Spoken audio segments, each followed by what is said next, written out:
आप्यायन्तु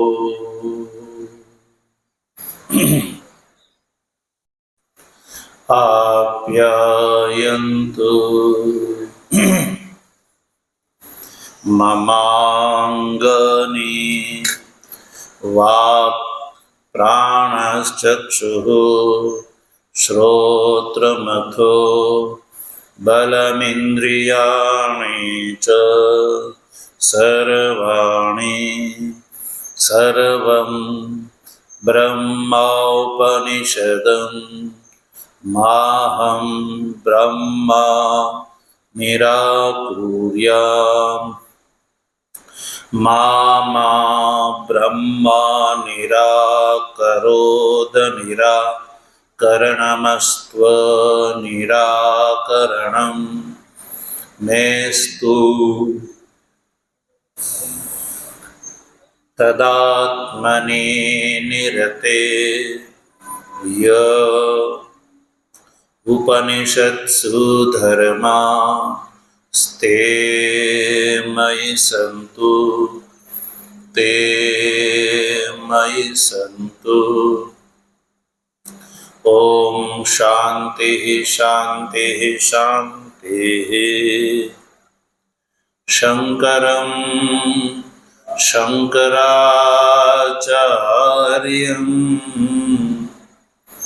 केशवं बादरायणं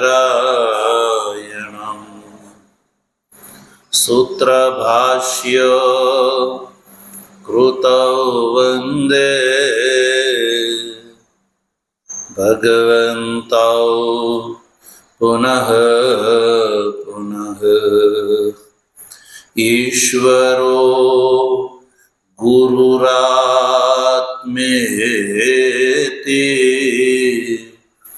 मूर्तिभेद विभागिने व्योमवद्व्याप्तदेहाय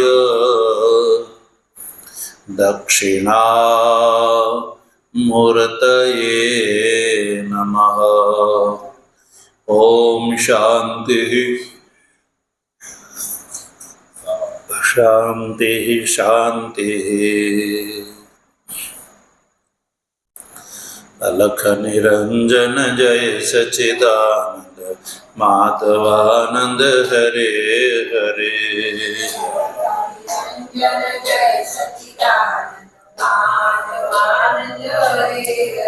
हे अलख निरंजन जय सच्चिदानंद माधवानंद हरे हरे।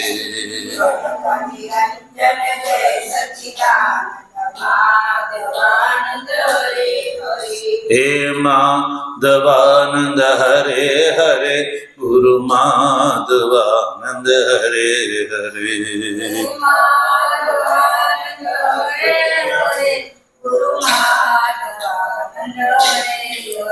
हे माधवानंद हरे हरे गुरु माधवानंद हरे हरे।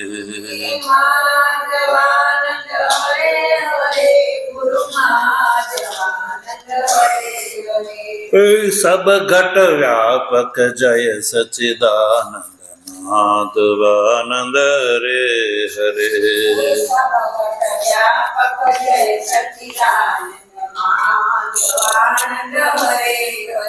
हे घट घट व्यापक जय सच्चिदानंद माधवानंद हरे हरे।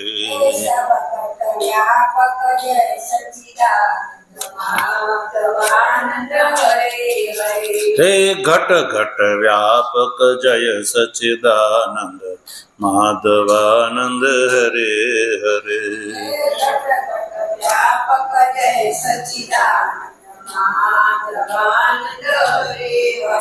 सदगुरु देवनी जय। तत्व जिज्ञासु सज्जनों, भगवत प्रेरणा थी छांदोग्य उपनिषद ना 5મા અધ્યાયના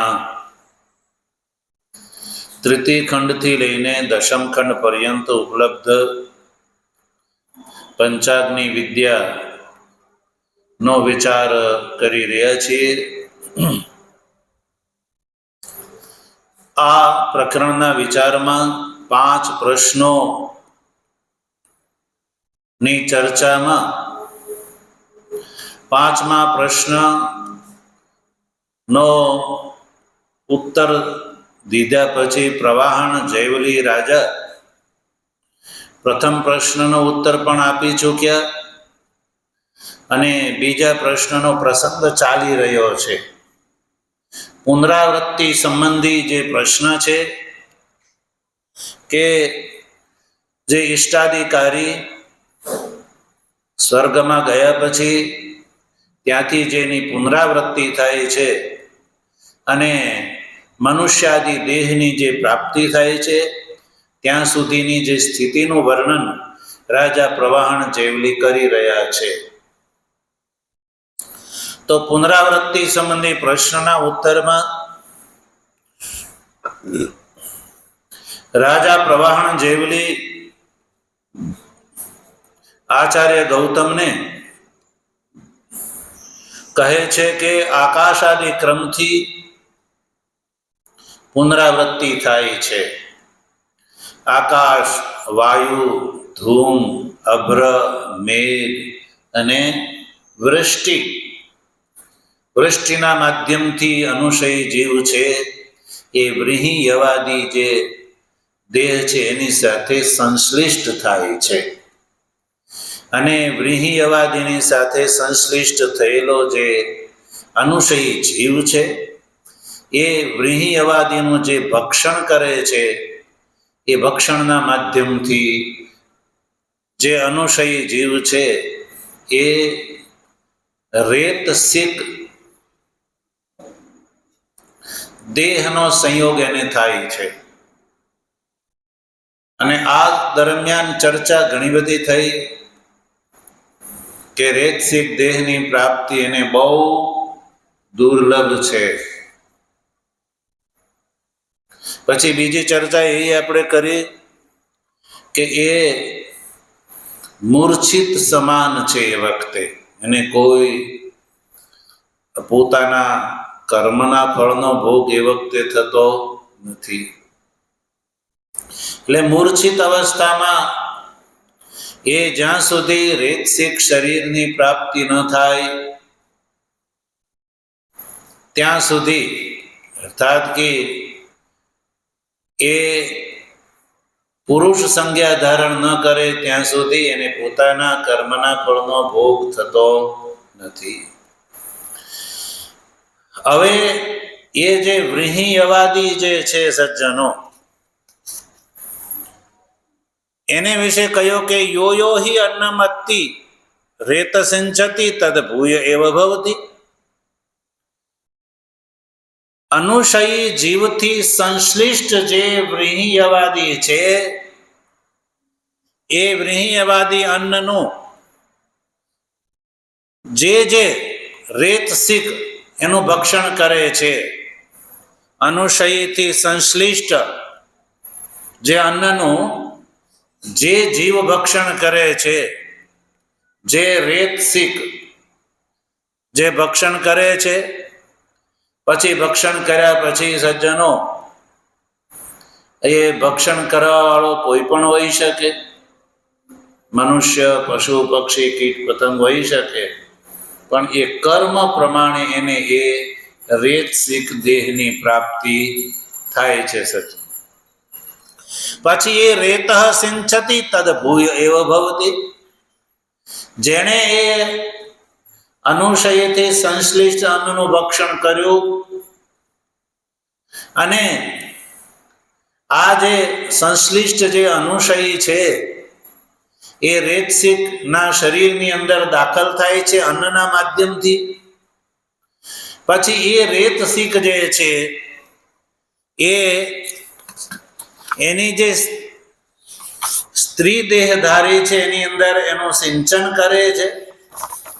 તો એના ફળ સ્વરૂપે સજ્જનો એ રેતસિકનું જે શરીર હોય એ શરીરવાન આ અનુશયી એ દેહને પ્રાપ્ત કરે છે. એટલે તદ ભૂય એવ ભવતી એ વાત કરી સજ્જન.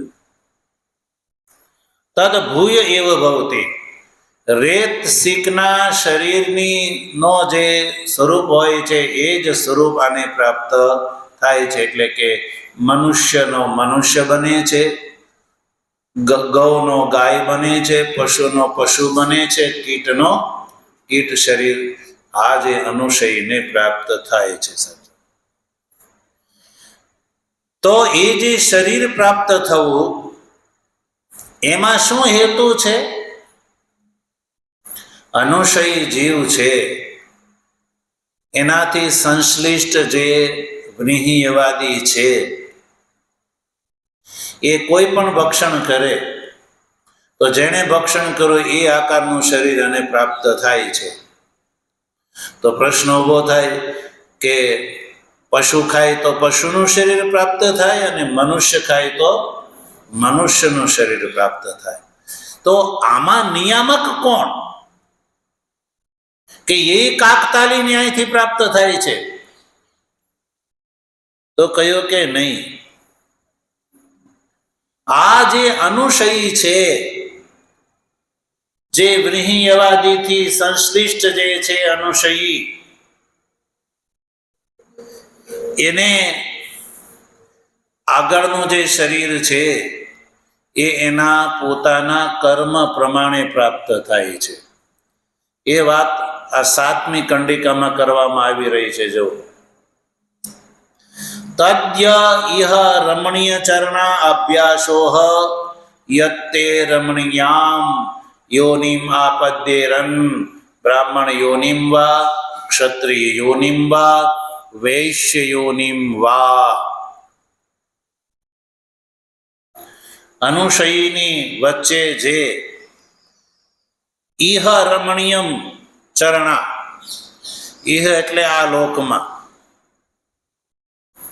ઇહ એટલે આ લોકે, રમણીયમ ચરણમ, રમણીયનો અર્થ છે શોભન ચરણ, જેનું શોભન શોભન આચરણ છે, શીલ છે, એને કહેવામાં આવે છે રમણીય ચરણા. એ વ્યક્તિને કહેવામાં આવે રમણીય ચરણા. એટલે રમણીય ચરણેન ઉપલક્ષિત શોભન અનુશય, રમણીય ચરણથી ઉપલક્ષિત અભિપ્રાય છે શોભન અનુશય. કેવો અનુશય? શોભન અનુશય. શોભન અનુશય એટલે કે પુણ્યકર્મ. પુણ્યકર્મ યેષામ તે રમણીય ચરણા ઉચ્ચંતે. જે સ્વર્ગથી જેની પુનરાવૃત્તિ થઈ રહી છે એ પુનરાવર્તી શીલ જે અનુશયી જીવોમાં જે રમણીય ચરણ છે, એટલે જેના પુણ્યકર્મ છે, એ પુણ્યકર્મ યેષામ તે રમણીય ચરણા ઉચ્ચંતે, એને રમણીય ચરણ કહેવામાં આવે છે. હવે એ એક તો છે ને, એટલે બહુવચન કર્યું રમણીય ચરણા. જે પુણ્યકર્મ હોય છે તો એ અભ્યાસ યત તે રમણીયામ યોનિમ આપદ્યેરન. આશ એટલે જલ્દી જલ્દી, ક્ષિપ્રમેવ, એ જે પુણ્યકર્મ છે એ રમણીયામ યોનિમ આપદ્યેરન એટલે કે એ રમણીય યોનિને પ્રાપ્ત કરે છે. એટલે એનો અર્થ એ થયો સજ્જનો કે અનુશયીથી સંશ્લિષ્ટ જે અન્ન છે, એ અન્ન જે છે એ એવો વ્યક્તિ ખાય છે કે જ્યાં એનો જન્મ થવાનો છે. સજ્જન એ અન્ન ખાય છે.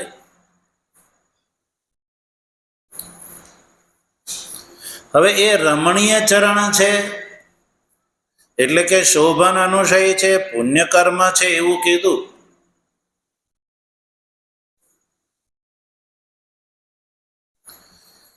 તેનો અભિપ્રાય ભાષ્ય ટીકાકાર વધારે સ્પષ્ટ કરે છે કે રમણીય ચરણ એટલે પુણ્ય કર્મ.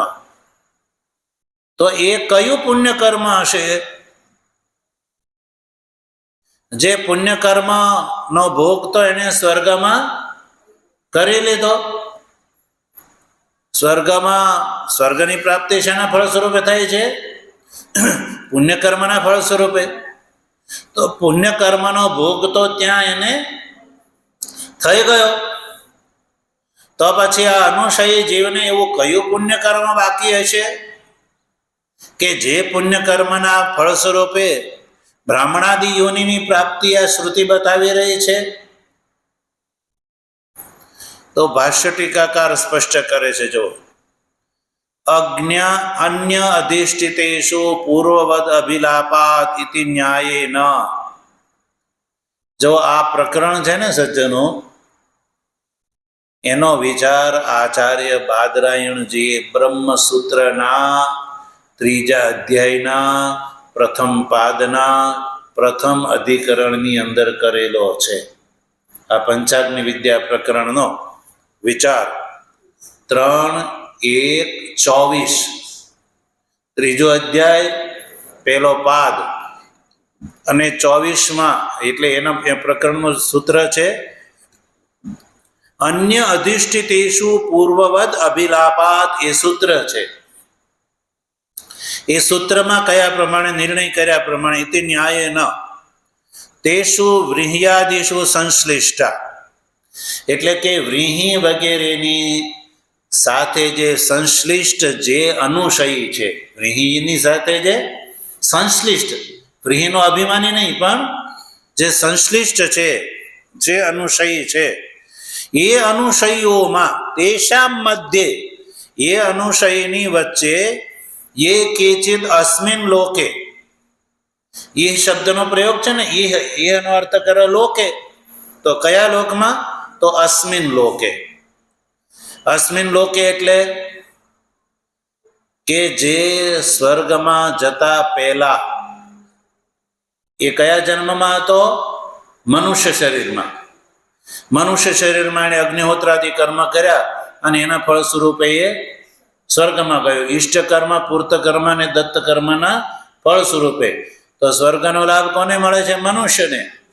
તો જ્યારે એ મનુષ્ય શરીર એટલે એમાં હતો, એટલે કે ચંદ્રમંડળની પ્રાપ્તિ પહેલા, ચંદ્રમંડળની પ્રાપ્તિ થયા પહેલા એ મનુષ્ય શરીરમાં જ્યારે એ જીવિત હતો ત્યારે એને જે પુણ્યકર્મનું આચરણ કરેલું, ઈષ્ટકર્મ, પૂર્તકર્મ અને દત્તકર્મ, તો ચંદ્રમંડળની પ્રાપ્તિની પહેલા, ચંદ્રમંડળ પ્રાપ્ત હે પ્રાગ અવસ્થાયામ અનુષ્ઠિત અભુક્ત રમણીય ચરણા તે રમણીયામ યોનિમ આપદ્યેરન ઇતિ સંબંધ. એટલે કે સજ્જનો, પુણ્યકર્મ છે ને એના સજ્જનો પ્રકાર છે. આનાથી નક્કી થાય છે કે એવા પુણ્યકર્મ કે જે ચંદ્રમંડળમાં ભોગવવા યોગ્ય હોય. તો ચંદ્રમંડળ એટલે સ્વર્ગલોક. એમાં જે ભોગવવા યોગ્ય કર્મનો જ એને ત્યાં ભોગ થયો છે. યાવત સંપાતમના વિચાર કરતી વખતે આ સમજવાનું કે ચંદ્રમંડળમાં ભોગવવા યોગ્ય જે પુણ્યકર્મ છે એ જ પુણ્યકર્મનો ત્યાં ભોગ થયો છે. પણ જે એવા પુણ્યકર્મ છે જેનો ભોગ ચંદ્રમંડળમાં નથી થતો, એવા પુણ્યકર્મ હજી એના ભોગવવાના બાકી છે. એટલે ચંદ્રમંડળ પ્રાપ્ત હે પ્રાગ અવસ્થાયામ અનુષ્ઠિત, અને એને જે મનુષ્ય શરીરમાં જેનું અનુષ્ઠાન કર્યું હતું એ અભુક્ત છે, હજી એનો ભોગ બાકી છે. એટલે અભુક્ત એ જે પુણ્યકર્મ એ રમણીય ચરણથી અહીંયા ગ્રહણ કરવાના છે. એટલે અભુક્ત રમણીય ચરણ, હા, તે રમણીયામ યોનિમાપદ્યેરન, એટલે એ આ નવો જે જન્મ એનો થઈ રહ્યો છે એ વખતે એ જે પૂર્વમાં કરેલા જેનો ભોગ સ્વર્ગમાં નથી થયો એવા પુણ્યકર્મના ફળ સ્વરૂપે એ આ રમણીય એટલે મનુષ્યાદિ યોનિને પ્રાપ્ત કરે છે. મનુષ્ય શરીરમાં પણ બ્રાહ્મણાદિ યોનિને પ્રાપ્ત કરે છે. એ અર્થ થાય છે એનો અર્થ. એટલે એ સ્પષ્ટ કર્યું ભાષ્યકારે, જો શોભનો અનુશય પુણ્યમ કર્મ,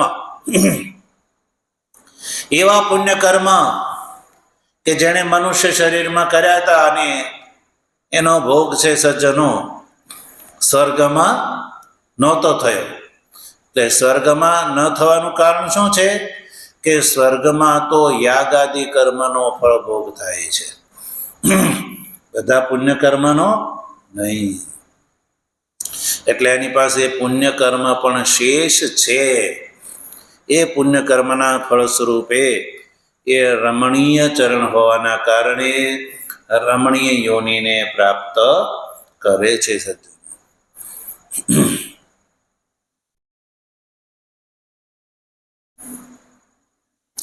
અચ્છા, શ્રુતિની અંદર સજ્જનો રમણીય ચરણા શબ્દનો પ્રયોગ છે.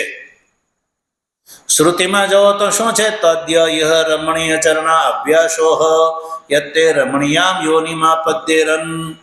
રમણીય ચરણ શબ્દનો પ્રયોગ છે. હવે રમણીય ચરણનો અર્થ ભાષ્યકારે શું કર્યો?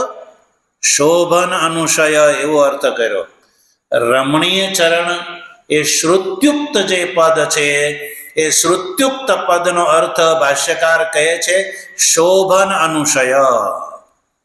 એટલે કે અનુશય એટલે જે બાકી, શોભન અનુશય એટલે જે બાકી પુણ્ય કર્મ, એ બાકી પુણ્ય કર્મ પ્રમાણે એ આગળના જન્મને ધારણ કરે છે. તો પ્રશ્ન ઊભો થાય કે રમણીય ચરણના અનુરોધથી શોભન અનુશય એ કેવી રીતે લક્ષિત થાય છે સજ્જનો? એ પ્રશ્નને મનમાં ધ્યાનમાં રાખીને ભાષ્યકાર આગળ લખે છે, ક્રૌર્ય અનૃત માયા વર્જિતા નામ હિ શક્ય ઉપલક્ષયિતુમ શુભાનુશય સદભાવ.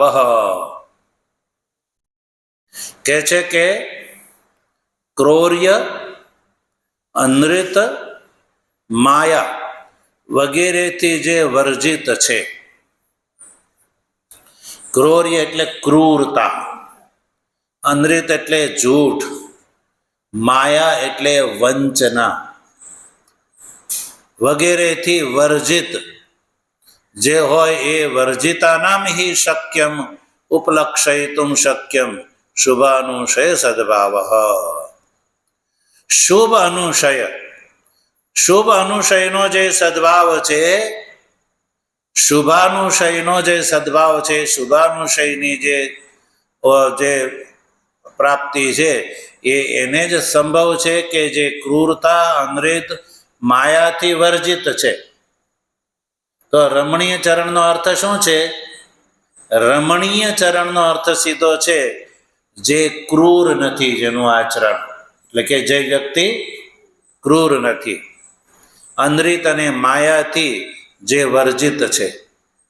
લોકમાં પણ સજ્જનો એવું જોવા મળે છે કે જે ક્રૂર અનૃત માયા જેના જીવનમાં નથી એવા વ્યક્તિને લોકમાં કેવો કહેવામાં આવે કે આનું તો આચરણ રમણીય છે, કે જો એના જીવનમાં કોઈ ક્રૂરતા નથી, કોઈ અનૃત એટલે જૂઠ નથી, બધા એની પર વિશ્વાસ કરે છે. જૂઠો વ્યક્તિ હોય, વારે વારે અનૃત બોલતો હોય તો એની પર કોઈ વિશ્વાસ કરે છે નહીં. એટલે ક્રૂરતા, અનૃત અને માયા વંચના, કે જે લોકોને ઠગતો હોય એને માયાવી કહેવામાં આવે છે. ઠગાઈ કરતો હોય, ઉપરથી સારો હોય અને અંદરથી ખોટો હોય. આ બધા ક્ષેત્રમાં આવા લોકો હોય છે. બહારથી તમને સારા લાગે અને અંદરથી એનો રંગ જુદો હોય છે. તો આવા બહુરંગી વ્યક્તિ, બેરંગી નહીં પણ બહુરંગી જે વ્યક્તિ હોય તો એની ઉપર કોઈ વિશ્વાસ નથી કરતો. પણ જે ક્રૂરતા, અનૃતતા અને માયાથી વર્જિત છે એને લોકમાં શું કહેવામાં આવે છે? રમણીય ચરણ કહેવામાં આવે છે. એટલે સજ્જનો રમણીય ચરણનો અર્થ શોભન અનુશય જે ભાષ્યકાર કરે છે એ અયોગ્ય નથી, પણ બિલકુલ યોગ્ય છે.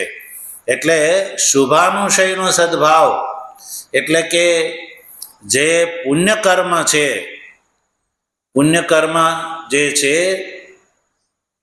એને અહીંયા રમણીય ચરણથી શ્રુતિ કહે છે. એટલે રમણીય ચરણા શબ્દનો અર્થ શોભન અનુશય પુણ્યકર્મ કર્યો છે એ બિલકુલ યોગ્ય છે સજ્જનો. તો તેના અનુશયેન પુણ્યેન કર્મણા ચંદ્રમંડળે ભુક્ત શેષેણ. તો આ અનુશયેન તેન અનુશયેન પુણ્યેન કર્મણા જે પુણ્યકર્મ છે, જે પુણ્યકર્મથી એ ચંદ્રમંડળમાં આરૂઢ થયો હતો સજ્જનો, જે ઈષ્ટાદિ પુણ્યકર્મના ફળ સ્વરૂપે જે આ જે અનુશયી જીવ ચંદ્રમંડળ એટલે સ્વર્ગમાં ગયો હતો, તો ત્યાં જે એણે જે ઈષ્ટાદિ કર્મના ફળનો ભોગ કર્યો તે ભુક્ત શેષેણ, ત્યાં જે એને ભોગવ્યા પુણ્યકર્મ એમાં જે શેષ રહ્યા, કે જે શેષ એટલે કે ત્યાં સ્વર્ગમાં ભોગવવા યોગ્ય જે નહોતા, સ્વર્ગને યોગ્ય જે હતા એ જ ત્યાં એને ભોગ કર્યો. એ ચંદ્રમંડળે જે ભુક્ત છે ભોગવ્યા, પછી જે બાકી રહ્યા એ શેષ, એ શેષેણ અભ્યાસ, અભ્યાસમાં સંધિ છૂટી પડે તો અભિ આશહ, અભિ એ ઉપસર્ગ છે અને આશહ એટલે જલ્દી, જલ્દીનો વાચક છે. એટલે કે ક્ષિપ્રમેવ, ક્ષિપ્રમેવ એટલે તરત, યદ ઇતિ ક્રિયા વિશેષણમ તે રમણીયામ યોનિમાપદ્યેરન. એવો જે અનુશયી જીવ છે સજ્જનો કે જેની પાસે પુણ્યકર્મ શેષ છે, જેનો સ્વર્ગમાં ભોગ થયો નથી. તો સ્વર્ગમાં ભોગ નથી થયો એટલે એવું નથી કે ત્યાં બાકી રહી ગયા, નહીં તો યાવત સંપાદમ એ શ્રુતિ ખોટી પડે. પણ જે સ્વર્ગમાં જે ભોગવવા યોગ્ય પુણ્યકર્મ નહોતા પર્યાપ્ત, એવા પુણ્યકર્મ કે જે મનુષ્ય શરીરમાં ભોગવવા યોગ્ય છે. જો મનુષ્ય જે છે ને 3 પ્રકારના કર્મ કરે છે: ઈષ્ટ કર્મ, અનિષ્ટ કર્મ અને મિશ્ર કર્મ. ઈષ્ટ કર્મનું ફળ દેવ શરીર, અનિષ્ટ કર્મનું ફળ તિર્યક શરીર, અને મિશ્ર એટલે પુણ્ય અને પાપ. આ બંનેનું જે મિશ્ર છે એ આ મનુષ્યનું શરીર છે. એટલે મનુષ્ય શરીર જે છે એમાં પણ પુણ્ય કારણ છે. શું છે? પુણ્ય કર્મ કારણ છે સજ્જનો. એટલે કયો આશ એટલે ક્ષિપ્રમેવ તે રમણીયામ યોનિમાપદ્યેરન.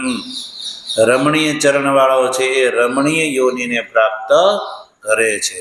હવે રમણીય યોનિ એટલે રમણીય દેહ, એટલે કે ક્રોર્યાદિ વર્જિતામ, ક્રૂરતા, અમૃત અને માયાથી વર્જિત એવા દેહને એ પ્રાપ્ત કરે છે. આપદ્યેરનનો અર્થ છે પ્રાપનું યુહુ. હવે શ્રુતિ ખુદ એ રમણીય યોનિનો જન્મનું સ્વરૂપ બતાવે છે.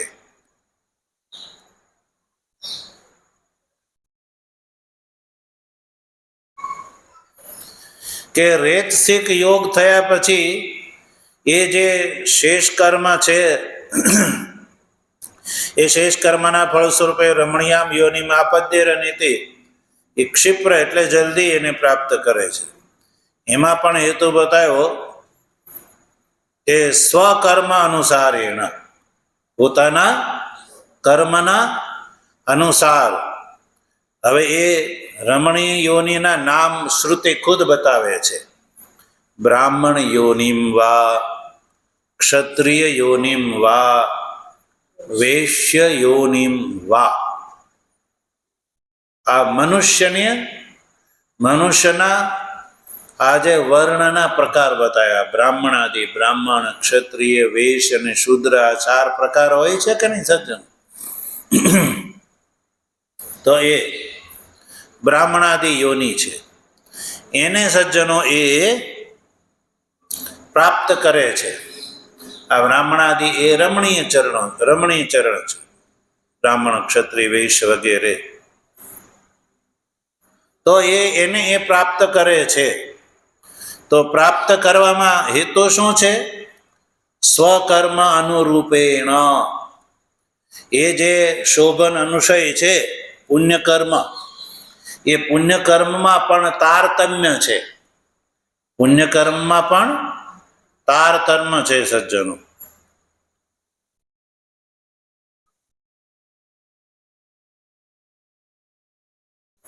એટલે કે સ્વકર્મ અનુરૂપેણ, પોતાના જે બાકી જે કર્મ છે એ કર્મના અનુરૂપ એ શરીરને પ્રાપ્ત કરે છે સજ્જનો. જો આ બ્રાહ્મણાદિ શરીર પ્રાપ્ત થવું એ કર્મના ફળ સ્વરૂપે છે સજ્જનો. એમાં મનુષ્ય સ્વતંત્ર નથી.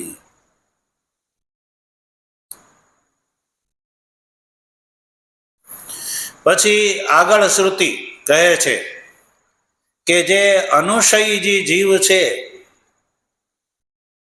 જેનો સ્વર્ગથી અવરોહણ થઈ રહ્યું છે, એ અવરોહણ થવા વાળાઓમાં બે પ્રકારના અનુશયી જીવો હોય છે, રમણીય ચરણવાળા અને કપુય ચરણવાળા. તો જે રમણીય ચરણવાળા જે છે એ રમણીય યોનિ એટલે કે બ્રાહ્મણાદિ મનુષ્ય શરીરને પ્રાપ્ત કરે છે સજ્જનો. પછી આગળ શ્રુતિ કહે છે અથ ય ઇહ કપુય ચરણા અભ્યાસોહ યત્તે કપુયામ યોનિમાપદ્યેરન. સજ્જનો, એ સ્વર્ગથી જેનું અવરોહણ થઈ રહ્યું છે એમાં જીવો કપુય ચરણવાળા હોય છે. તો એની શું દશા થાય? એને કયો જન્મ પ્રાપ્ત થાય છે? તો કયો કે અથ શબ્દનો અર્થ છે પુનઃ. એ પૂર્વથી વિપરીત, એટલે રમણીય ચરણથી વિપરીત જે કપુય ચરણનો અર્થ છે કપુય ચરણ ઉપલક્ષિત કર્મણ અશુભ અનુશય. એટલે જે અશુભ કર્મ છે, પુણ્ય કર્મની પણ અશુભ કર્મ, શુભ કર્મનો વિરોધી અશુભ કર્મ. તો રમણીય ચરણનો અર્થ ભાષ્યકારે શું કર્યો? તો શોભન અનુશય પુણ્ય કર્મ. અને કપુય ચરણનો અર્થ છે અશુભ અનુશય. કપુય ચરણ ઉપલક્ષિત, કપુય ચરણનો અર્થ છે અશુભ અનુશય. જેની પાસે અનુશય એટલે બાકી, અનુશયનો અર્થ છે બાકી કર્મ. તો જે અશુભ બાકી કર્મ છે સ્વર્ગથી આવતી વખતે એની પાસે, તો અભ્યાસોહ યત્તે કપુયામ યોનિમાપદ્યેરન. કપુયામ એટલે યથા કર્મ, એ જે અશુભ કર્મનું જેવું સ્વરૂપ છે એ કર્મને અનુરૂપ યોનિમ આપદ્યેરન. એટલે કે કપુયામ એવ ધર્મ સંબંધ વર્જિતામ જુગુપ્સિતામ યોનિમ આપદ્યેરન.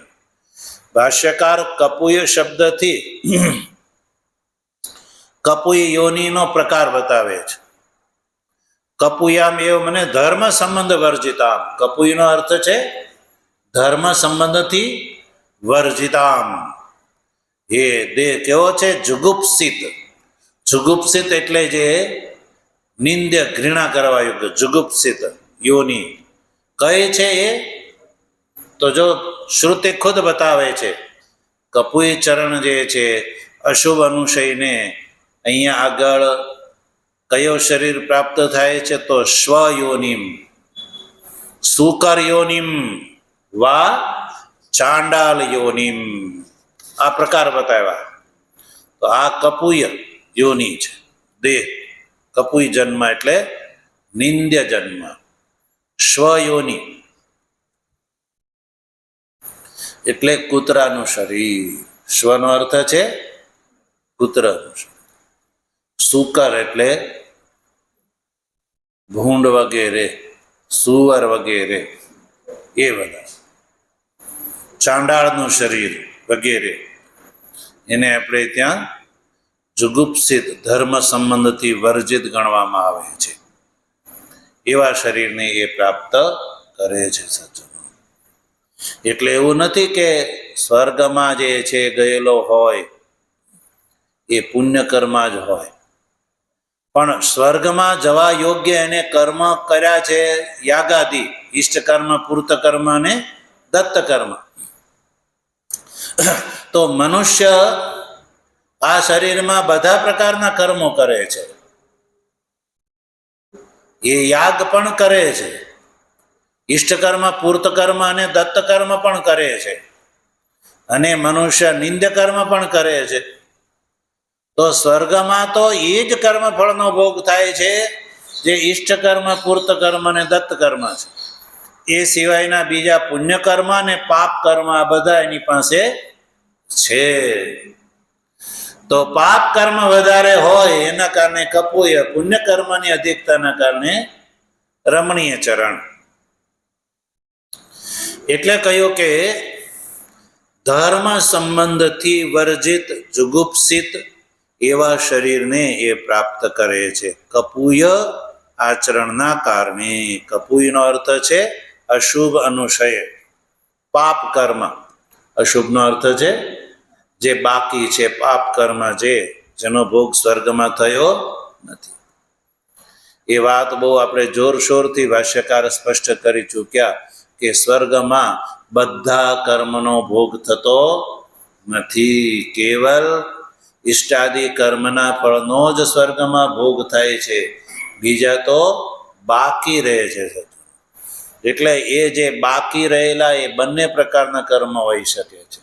પુણ્ય કર્મ હોઈ શકે છે અને પાપ કર્મ પણ હોઈ શકે છે. તો પાપ કર્મની અધિકતાને કારણે સ્વયોની વગેરે અને પુણ્ય કર્મની અધિકતાના કારણે મનુષ્ય યોની, બ્રાહ્મણાદિ યોની.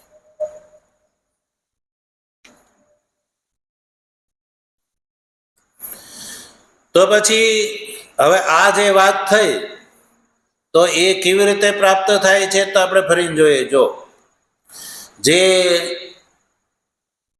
વ્રીહ્યવાદી દેહની સાથે સંશ્લિષ્ટ થયો ને ત્યાં સુધી તો બરાબર એની પુનરાવૃત્તિ છે.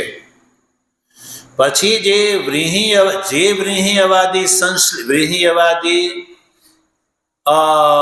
થી જે સંશ્લિષ્ટ જીવ છે તો એ જે અન્ન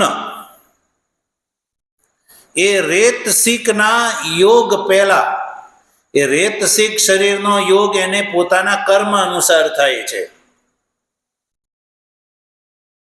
સમજણ પડી? વ્રીહ્યવાદીથી જે સંશ્લિષ્ટ જે ઘઉં, ચોખા વગેરે અન્ન છે એ અન્ન કોણ ખાશે? એવો વ્યક્તિ ખાશે કે જે એને શરીર મળવાનું છે એવો રેતસિક. એટલે ભાષ્ય ટીકાકાર સ્પષ્ટ કરે છે કે તે કપુયામ યોનિમ અશુભ અનુશય વશાત રેતસિક યોગ અનંતરમ આપદ્યેરન ઇતિ યત તદપિ ક્ષિપ્રમેવ ઇતિ યોજના. સજ્જનો, તો કપુય યોનિ એટલે અશુભ અનુશયના કારણે એ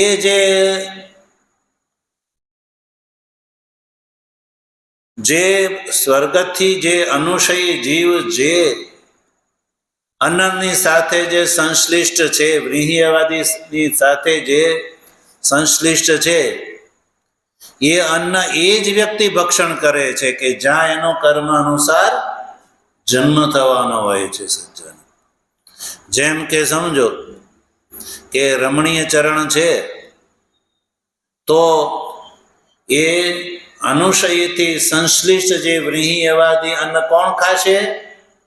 એ મનુષ્ય ખાશે. એ કર્મ અનુસાર છે. કર્મ અનુસાર એટલે આપણે કહીએ ને દાને દાને પર લિખા હે ખાને વાલે કા નામ. તો એ વ્યક્તિ અન્નનું ભક્ષણ કરશે. એટલે એને એ અનુસાર રેતસિક શરીરની પ્રાપ્તિ થાય છે અને એ અનુરૂપ જ જે છે એને આગળ પાંચમી અગ્નિ યોષિતના શરીરની પણ એ જ રીતે પ્રાપ્તિ થાય છે સજ્જનો.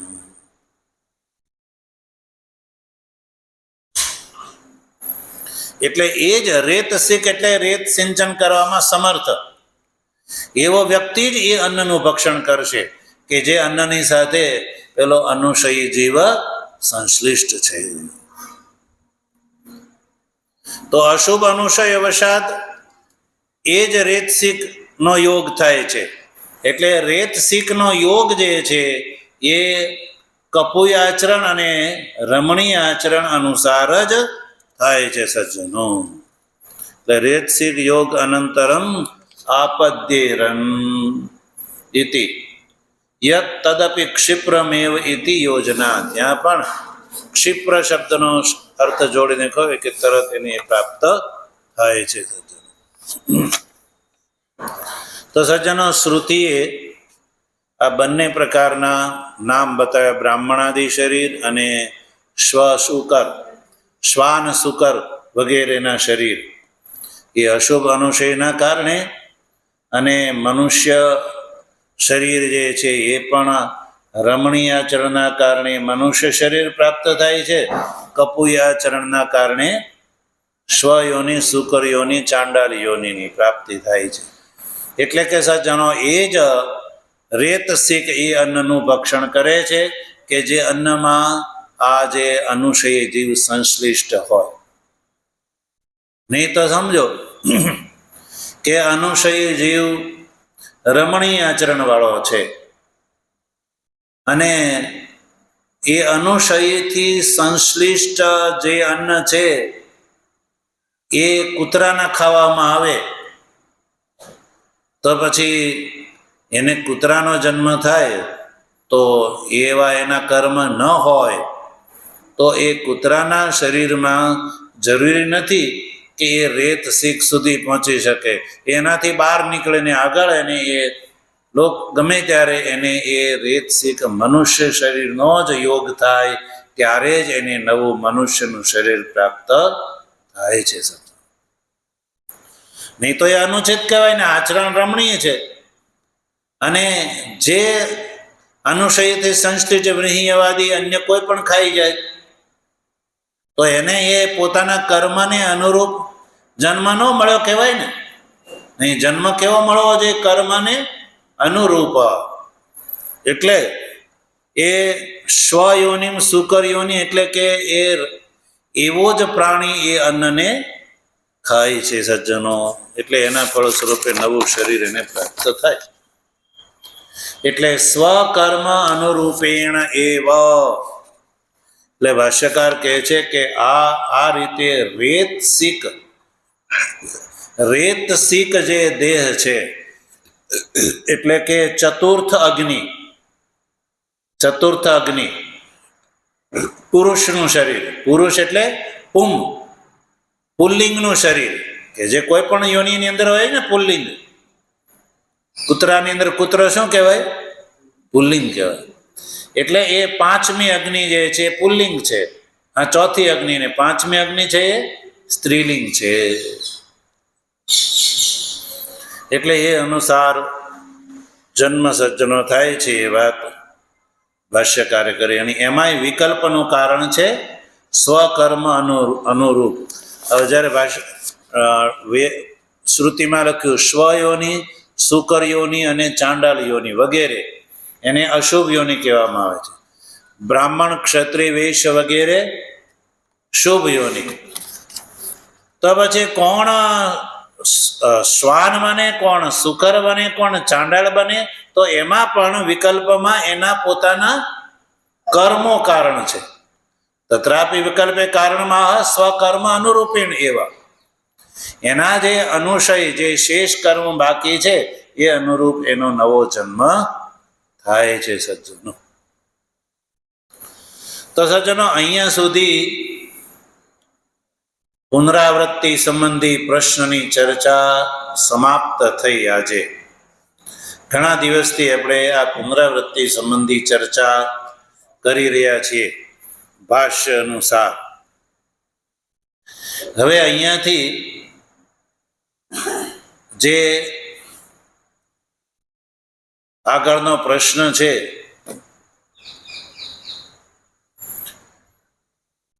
ચતુર્થ પ્રશ્ન, એની વાત આગળ શરૂ કરશે. પણ એ પહેલા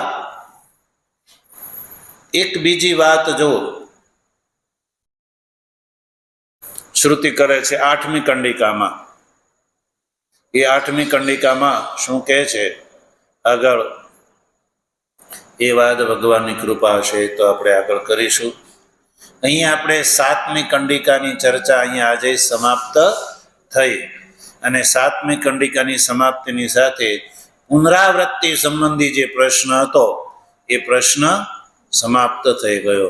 એટલે કે ચંદ્રમંડળથી જે જીવનું અવરોહણ થાય છે અને આકાશાદિ ક્રમથી અવરોહણ થઈને વ્રીહિયવાદી દેહની સાથે સંશ્લિષ્ટ, અને ત્યાંથી એને એ પોતાના કર્મ અનુસાર જે રેતસિક શરીરધારી એનું ભક્ષણ કરે છે એ અનુસાર એને નવો જન્મ રમણીય આચરણ યા કપુય આચરણ પ્રમાણે થાય છે. એ પુનરાવૃત્તિ બતાવી.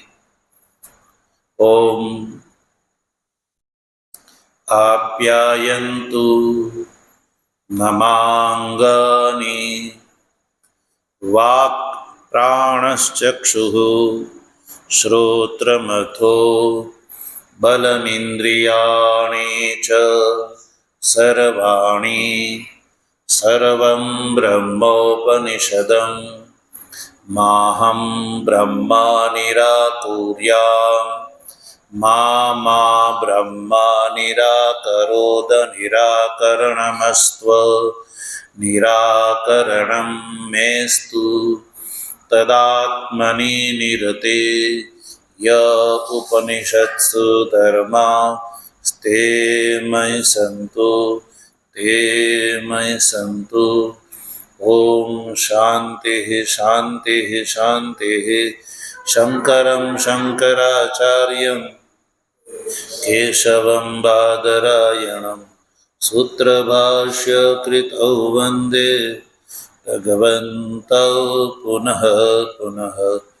ઈશ્વરો ગુરુરાત્મેતિ મૂર્તિભેદ વિભાગિને વ્યોમવદ્વ્યાપ્તદેહાય દક્ષિણામૂર્તયે નમઃ. ઓમ શાંતિ શાંતિ શાંતિ. સદગુરુદેવ.